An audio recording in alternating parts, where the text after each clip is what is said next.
We are wired to connect.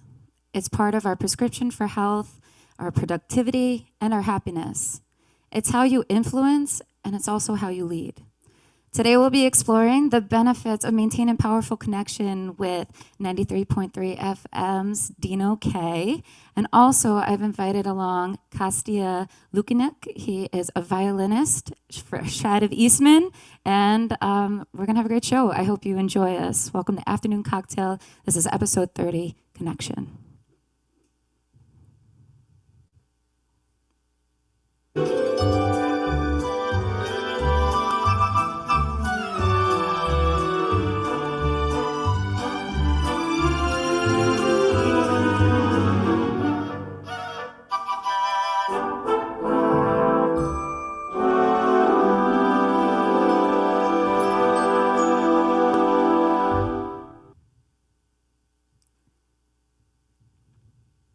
Welcoming Kostia Lukyniuk.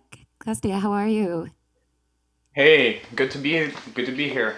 Hey, Thanks great to for having have you. So I found you. One of my friends had posted a video of you, shared it as you were playing on the streets. I think it was at one of the most recent Black Lives Matter protests.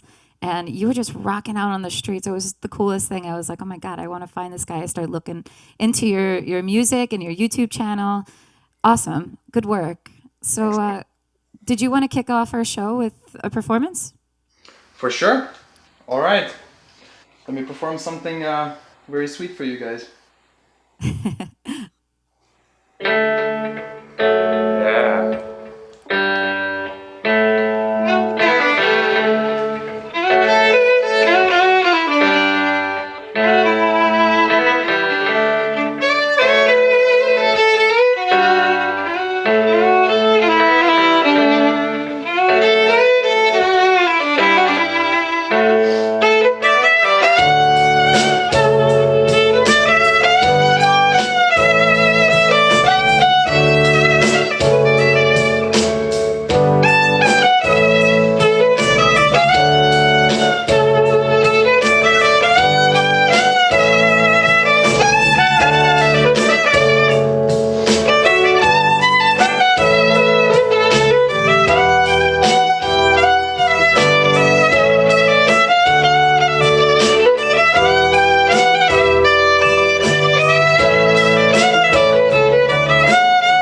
So awesome, Kostia. I love it. I love your energy.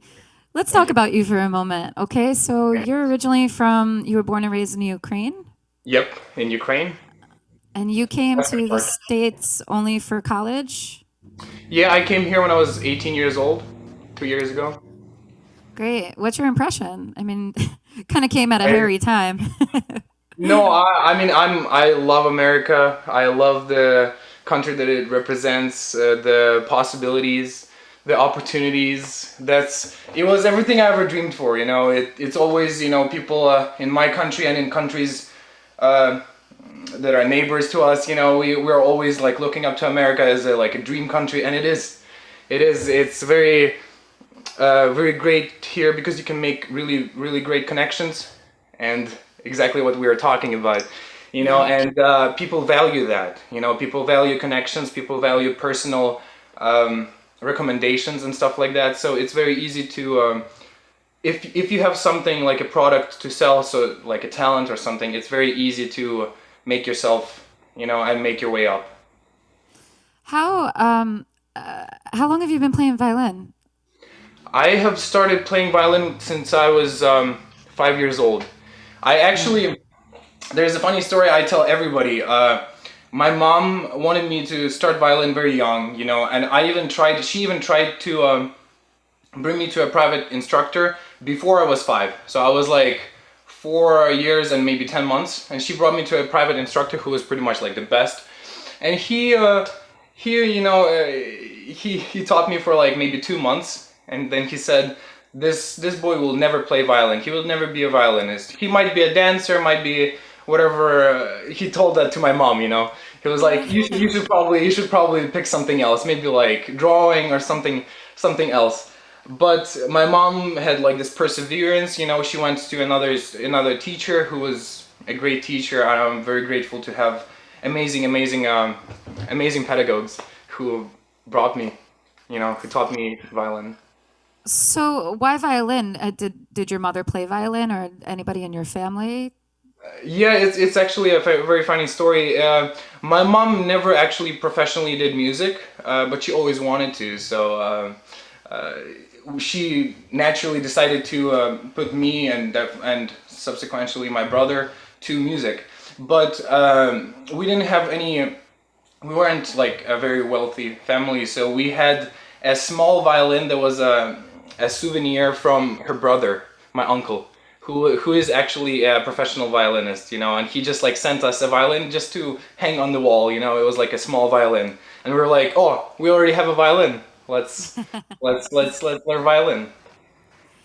So you're studying at Eastman. Yeah. I mean, what you're studying is completely different than the type of performance you just given us. So I went to Fredonia in college, for my college, and I also know this from being in our music scene here. I used to host a bunch of open mics over the years, and um, it's not typical that you find kids, I mean, or I don't want to say kids, but students from Eastman that come out that are willing to just jam out on violin or to jam out on their instrument because they're used to the structure or read in sheet music.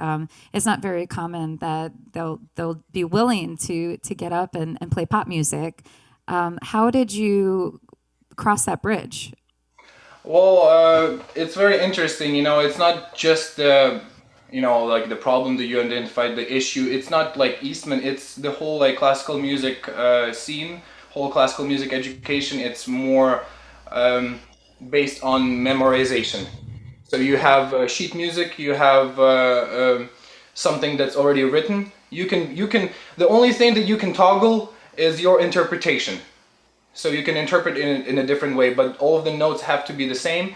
And it produces very good people who can read music, but it doesn't really, in my opinion, produce complete musicians. In my opinion, a musician should be able to express his creativity, his or her creativity on their instrument, and that means playing free improvisation.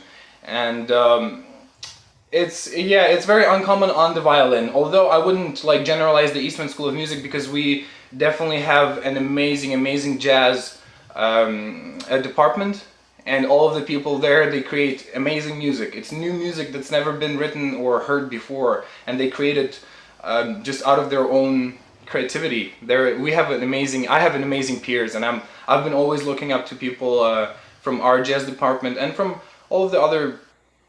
There are people who really inspire me. There is one violinist called Christian House, and whoever is very interested in violin improvisation should check him out.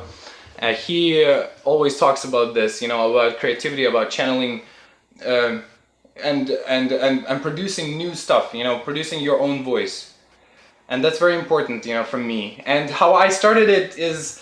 Um, I started going. It's very, very intertwined for me with street performance. I started performing on the street since I was probably like 8 years old, and since I was 14, I've been doing it very sort of consistently, like seasonally. Obviously in the summer, but and it's been helping me find my own voice, but also it's been helping me to learn how to make connections with my audience. Because for Sure. me, if we're talking about connections, for me there are two most important connections you have to make in music. First connection is with your. I mean, I wouldn't say there's a first or second. They're both very important. It's with your audience and with your peers, so fellow musicians who are playing with you, and those both connections are very, very important. And and street performance really, really taught me how to connect with people via music, with people who I don't know and who people who don't know me. Because most of the time when I'm performing, it's like 99% of those people, they have never saw me or never heard of me, and it's very important for me to be able to connect with them and capture their attention, and and connect in the way that I'm not just capturing their attention for a moment, but that I'm capturing their attention to make them want to listen to me more. Sure. And I think that was one of the things that really had me drawn to you was because I mean, I've done some street performing in the past, like Bo and I had, taken some self-made tours like on the road, and we were promoting some albums in the past, and in between our shows, our actual book shows, we would do street performances, and we've done it in New Orleans, I've done it in Miami, I've done it all over the place, but and it's fun, and it always like exactly what you just said, for you could just be a blip in somebody's life for that moment where they're just passing by or they're walking on the streets, or but to get their attention and to captivate them long enough for them to stay, even if it's just for one song, for them to Yeah. throw that $1 bill in your case, it it's more gratifying for me personally than it is to just step on a stage in front of people that are already know what they're getting. In a way, it's a challenge, Exactly. you know. Yeah, the challenge of it is really, really fun. I love it. So with your street performances, you said you've been doing this since you're 8 years old, right? Yeah. You said eight. Yeah. That's where I went my first time. But Yeah. I really started going like when I was probably 14. So do you like kind of just have a prayer and a hope that you won't get caught, or do you actually get permits for all these different places like that you're Ah, performing? um, it's different, when I started back home in Ukraine, and that was, I'm very fortunate to have been born in a very, very beautiful city, and we have this like, it's like a pedestrian street where people can walk. It's like a very, very wide but pedestrian street, and you could play there anytime. It was never a problem. I've had in my life, I've had a couple problems with police actually, and the biggest problem was in New York City, actually. Yeah. New York City police, especially when you go to very crowded places like Times Square, they really do not. And I've had that's the thing. Also, I've had different interactions. Sometimes I would have policemen who would come up to me and be like, "Oh, that's great. I'm glad that you're doing this. Like, it's so cool. Like they would be like giving me compliments and be like really excited." And sometimes I would have people who are, I mean, I'll tell you like this. One time I've had my speaker stolen. Not Oh stolen, but no. confiscated by the police because I mean, yeah, and it wasn't a nice Bose speaker. It was Thank long hair. God, because that's a sweet Yeah, speaker. yeah, And it's not yeah, cheap. I know that. Yeah. yeah, yeah. But yeah, I've had my fair share. But thank God, in here in Rochester, it's amazing. I've had policemen stop and listen to me and appreciate it, and it's great. I'm going around and playing in Ontario Beach Park right now sometimes, and in Pittsford. Nice. Yeah, I know with New York City, I mean, I've had some experience busking out there as well, and I've been told to move. I haven't had any more trouble than that, but I know permit wise, it takes typically like 2 weeks or so, maybe, or I could be wrong about that. Things could have changed since like I looked into it, but I know that there's permits for the areas that you wouldn't even expect, like, but even in the subway systems too, like most of those people that you see performing, they're scheduled at a certain time, or they like fill in a time slot and they all have permits for it. So it doesn't surprise me. I suppose that you had a little bit of trouble there, but yeah, anytime I've ever done it, I just kind of crossed my fingers and toes and hoped I Yeah, wouldn't get in trouble, that is. Let's talk about your YouTube channel. So you have some real high quality videos up there. I mean, who are you working with? Somebody like a team of people, or are you working with anybody No, specific? really. Oh, that's so flattering. I'm doing everything myself, and but also with help of my beautiful girlfriend. She sometimes. Ah, Yeah, she sometimes comes out, and helps me with the shooting, but I'm doing pretty much all of the recordings. I'm doing it myself. I'm trying to make it as good as the studio recording with everything that I have. I'm doing that at home. I'm just doing it on my iPad on the GarageBand, but also yeah, and all of the videos I'm editing myself. So I'm very thanks so much for the compliment. I'm glad you liked it. yeah, no, I really enjoy it. You're very captivating to watch. It's very entertaining and colorful, and like that. Your song selections are great. Yeah, it's interesting. I mean, what's your YouTube like? Where could I Yeah, link people. people to? Please subscribe to my channel at Kostia. So my name Kostia Violin. You can find me. You can find my also with that. You can find my fan page on Facebook, and you can also find me on Instagram. Would love to have you. Awesome. And Costa, before I let you go, I do have one more question. I mean, what do you aspire? I mean, where do you aspire to take your career? My ideal future would be to get a band, my own band. I only need four people. I only need a guitarist, a pianist, a bassist, and a drummer. But I need people who would be very versatile and very well educated in different styles. So we can still play even classical music or jazz or pop or R&B, and we can explore and we can eventually make and create our own sounds, our own original sounds. Very cool. Well, you're in the right city to find connections for that. That's for sure. Yeah, and I mean, guitar players, piano players, go meet this guy. He's amazing.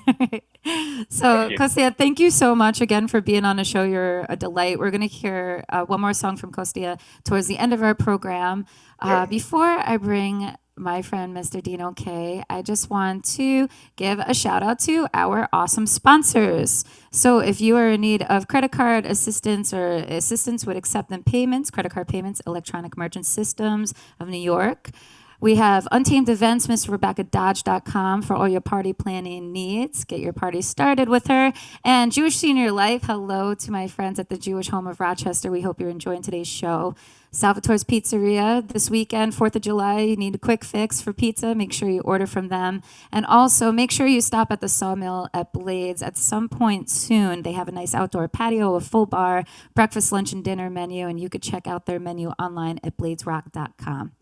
Dino, hello. Yeah, I'm here. How are you? I'm good. How are you? How am I I'm supposed to pretty good. follow that? I know, it's pretty cool, Kostia is huh? amazing. I love it. Yeah, I love his energy. So neat. Oh my God. So, so Dino, I know you're joking with me that I must have been like hard up for gas, You know, but you were, I you were, yeah, you're scraping, honey. It's the holidays. No, I'm definitely not scraping. I intend to I pick everybody with reason. And Right. I love you. I think you're great. And when I think of connection, Feelings mutual. yeah, thank you.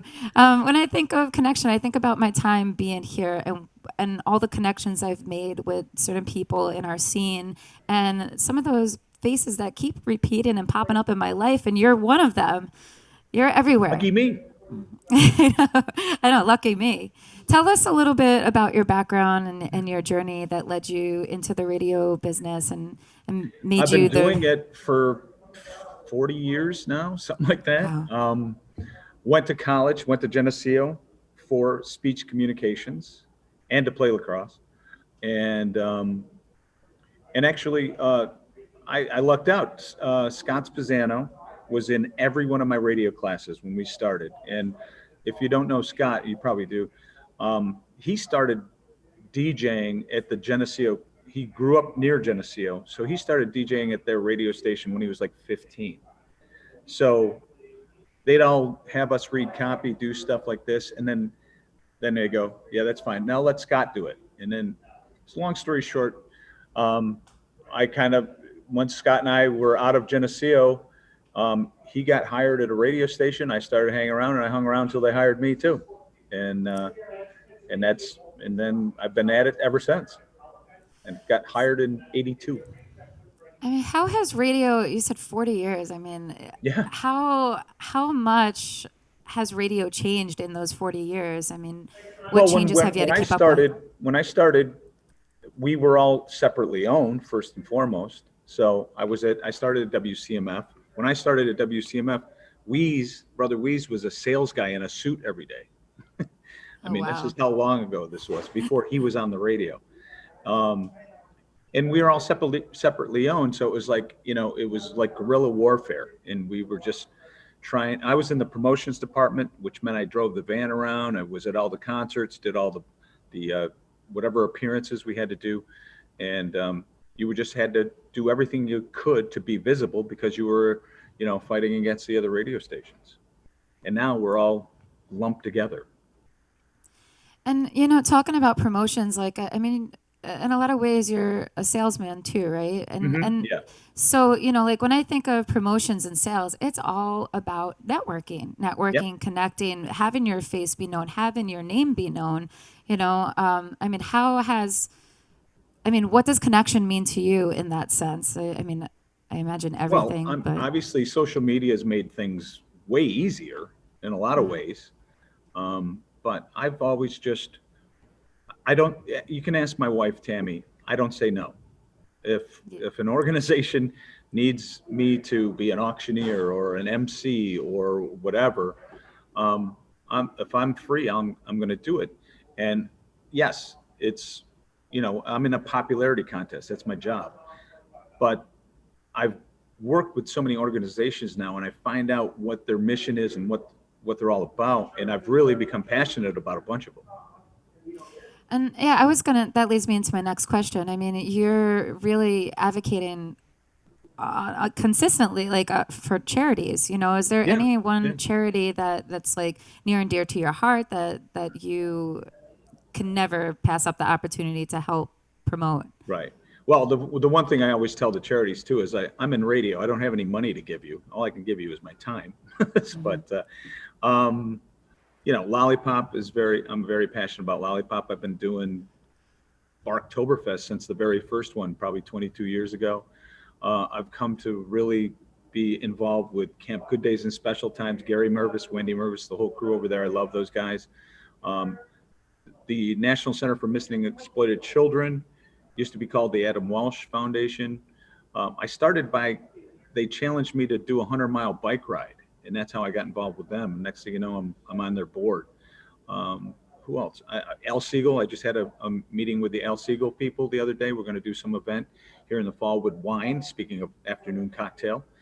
Um, and I do a ton of golf tournaments. I happen to be right now in the bar at Braemar Country Club because I have a tea time at 2:00. Well, I won't keep you from your tea time, I No, no, no, no, promise. no. But so, what about? I mean, you've interviewed some pretty cool celebrities as well. I mean, No. any experiences you could share with us that you're fond of that sticks in your Well, mind? I've met a lot of people more than I've interviewed them, but I got to say, Eddie Money, Eddie was doing his Two Tickets to Paradise show here. So I got to talk to him so many times and hang out with him, go out to dinner with him, just have a lot of fun with him. And he was such a unique individual, and he had such an energy, and he told the same six jokes every time I'd have him on the radio. He'd tell the same six jokes, which was kind of fun. So I loved Eddie. Ian Anderson from Jethro Tull, the guy would not shut up. The interview was supposed to be about 10 minutes, and it turned out to be about 30 something. The guy just I asked like two questions, and he just kept going. And then I've met a lot. I drove Bon Jovi when they played the Penny Arcade in Charlotte way back in the 80s when Slippery When Wet just came out. I drove the band in a van with only one seat, and the rest of the guys, Tico Torres and Richie Sambora and those guys, were sitting on milk crates in the back of the van, and John was in the seat. Drove them to the House of Guitars to do an in-store, took them to the Penny Arcade that night for their appearance. And that funny thing about John Bon Jovi, he was kind of a rock star the first time, and I'm like, dude, you're playing the Penny Arcade. Who knew he was going to be John Bon Jovi, right? Every time I met him after that, the bigger he got, the nicer he got, which was what really kind of cool. You would kind of think it would go the other way, but he was really cool. And did I say Robert Plant? I met David Byrne. That was a tough one because he's very intimidating. He's all over the place. He's a very smart man, and it, just by standing next to him. So you knew it. But yeah, I mean, like I said, I've been doing it for 40 years, so I could sit here all day and name them all off, but that would be boring. No, it's very cool. So, I mean, how has radio been affected with COVID-19? I mean, have you been in the studio? Well, the billing is way down. We're playing a lot more music because there's not that many commercials playing. Yeah. Restaurants and bars, they couldn't advertise at all for a while. Some did, for the takeout and stuff like that. But I mean, they weren't making any money with takeout. So it was hard for them and some of them to keep investing in marketing and keeping the lights on. Car dealers, which is the biggest category as far as advertisers when it comes to any TV and radio. A lot of those guys went dark for a while. So yeah, I've had some of the leanest months ever on my sales side that I've never billed this little. Yeah, it's crazy. But you can't complain. I mean, what are you going to do? You can't, as they say, get blood from a stone. How have you been utilizing this time, like this extra time that we have? Are you planning for your next steps and your, what's ahead, or have you been enjoying your family a little bit more? It's Tammy and I, because I'm never home. You said it, I'm always have a gig of some sort going on or doing something. And it's really been nice to be home with my wife, and I'm kind of getting used to it. When things open back up, and it will sometime soon, it'll be weird to get back out and do what I've been used to do, because it's really kind of comfortable right now. We plan on what we're going to do for dinner and just stuff like that, Reconnecting with your soulmate and your family and yourself, it's right? Like a thing. It's now a thing, we're planning. I could count, have dinner at home maybe 1-2 nights a week, and now it's every night, so it's kind of fun. Hey, what are we going to do tonight? I know, I feel the same way. Like, we've been actually sitting down together and having, me too. Like, I've always been on the go, and this show keeps me very busy, but at the same time, like, just reconnecting with my family and sitting down together for lunch and dinner, it's like, it's a blessing, for sure. It is. It's, I'm not complaining, that's for sure. Other than the lack of money. I mean, working twice as hard, making half the money, that's a tough thing. But yeah, the being home thing, I don't mind it at all. It's Well, different for me. well, Dino, I thank you so much, and I hope you enjoy your tea time at 2. And I more than Ready for hope some to bad see you. golf now. Oh, yeah. Well, you haven't put me on a golf course yet, so it can't be that Okay. bad. um, We'll get you out here sometime. well, I hope. Kostia's got to come out too because Braemar is owned by Ukrainians, some of my I, Ukrainian friends. So there the you go, peddler. Kostia. You got to Yes. get there. Stephen Wolf. Yes. Well, I hope to see you in life again soon, Dino, Yes. and hang out Thank at you. some point, maybe at the next charity event. But I was very good luck honored for the today. invite. Thank you for doing that. That was cool. Thank you for your time. We appreciate Pleasure. you. Kostia, you want to close us out with a song? Oh yeah. All right. You're gonna love this one.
Kostia, you're right. That is one of my favorite bands, so I do love that. I'm So glad. awesome. I'm glad So you. awesome. Make sure you guys check out Kostia's music on YouTube. He's on Instagram and Facebook as well. Thank you for being a guest on our show. And thank you again to Dino Kay.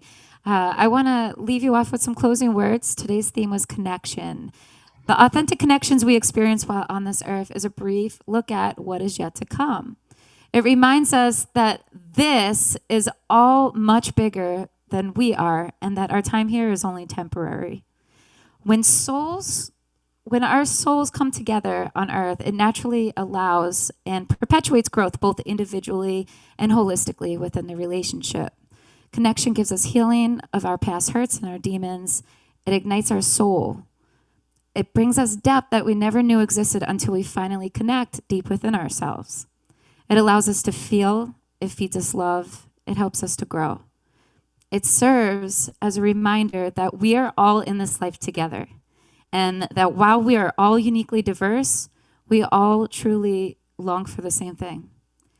Thank you so much for tuning in to today's afternoon cocktail. I can't believe we are 30 episodes in.